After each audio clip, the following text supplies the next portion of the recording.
Sì, a novembre si fa il sunto di quello che è stata l'annata, che è stato raccolto, e dobbiamo dire che anche il 22 è un anno che con tutte le difficoltà ha dato soddisfazione, ed è giusto che ci sia un momento appunto per ringraziare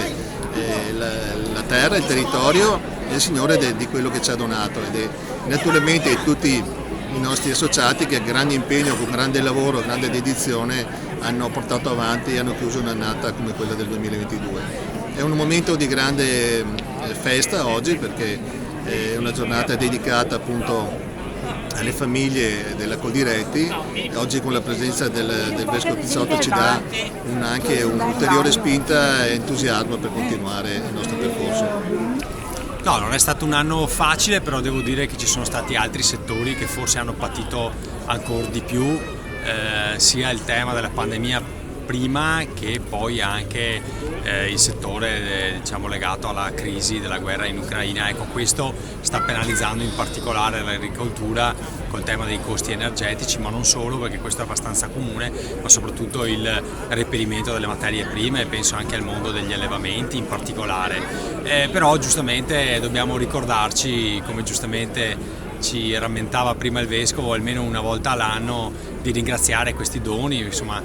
i nostri usi, costumi e tradizioni sono anche di origine cristiana soprattutto e cattolica, e il mondo contadino è molto legato a questi usi e costumi, e quindi ringraziare anche il Signore per i credenti almeno una volta all'anno e farci capire che tutto ciò che abbiamo sulla nostra tavola non avviene così per magia, ma perché dietro c'è il lavoro dell'uomo che è stato deputato anche a custode del territorio e della natura. Ecco, io questo lo vorrei rimarcare tante volte: l'allevatore, l'agricoltore in particolare è il primo custode della terra, e questo ricordiamocelo, e ogni tanto fa bene anche fare riflessioni di questo tipo. Quindi è una giornata oggi di ringraziamento che ci dà anche la disponibilità di far capire anche ai nostri cittadini quanti prodotti buoni, genuini abbiamo nella nostra terra, nel Veneto. Oggi ho appena firmato anche la petizione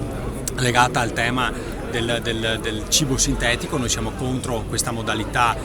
che qualcuno vuole portare avanti in maniera internazionale, le grandi lobby in particolare, di creare la carne sintetica e il vino sintetico, e insomma noi pensiamo che invece i prodotti agricoli arrivino dalla natura e dal lavoro dell'uomo. Sì, secondo me si è già ripreso, anche perché la forza e la capacità della gente del nostro territorio è proverbiale. Mentre il Vescovo faceva l'omelia ho pensato a una cosa, vedendo anche tutti i doni che la Coldiretti ha portato sull'altare. Dicevo, veramente abbiamo la fortuna di vivere in una regione straordinaria, e dove c'è veramente di tutto. E io francamente sono onorato di rappresentare in questo momento anche la Banca Prealpi San Biagio, che è sempre vicina al territorio e a tutte quante queste realtà. Francamente è un po' il fiore all'occhiello di tutto il Veneto, della provincia di Treviso, e noi vogliamo esserci perché è importante. Banca Prealpi San Biagio supporta sempre e comunque tutto il territorio, come diceva prima bene il nostro consigliere, e quindi è importante per noi essere qua oggi, ma soprattutto perché la Coldiretti oggi non solo festeggia la festa del ringraziamento dei prodotti della terra, ma sta anche raccogliendo tramite i suoi gazebo delle firme contro quello che è il cibo sintetico.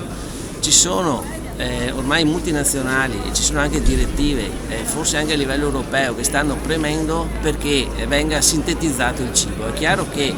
essere in un territorio in cui il prodotto genuino, tra virgolette, potrebbe non aver più senso, è un danno, non solo un danno di immagine, ma anche un danno economico per il territorio, ma per tutti, non solo per gli imprenditori, ma anche per tutto il tessuto che è connesso all'agricoltura. Quindi noi come Banca del Territorio, perché siamo comunque una banca di credito cooperativo e crediamo nella cooperazione, non possiamo di sicuro supportare certi tipi di scelte anche se vengono fatte a livello europeo. Lo facciamo ogni anno, anche quando prendiamo la tempesta, perché sappiamo che l'anno dopo recupereremo anche quello. Noi l'abbiamo sempre fatto, un coltivatore diretto sa che deve avere il contatto proprio col territorio, col terreno, in tutto il tempo dell'anno, per cui il ringraziamento credo sia fondamentale per noi che abbiamo determinate fondamenta cristiane.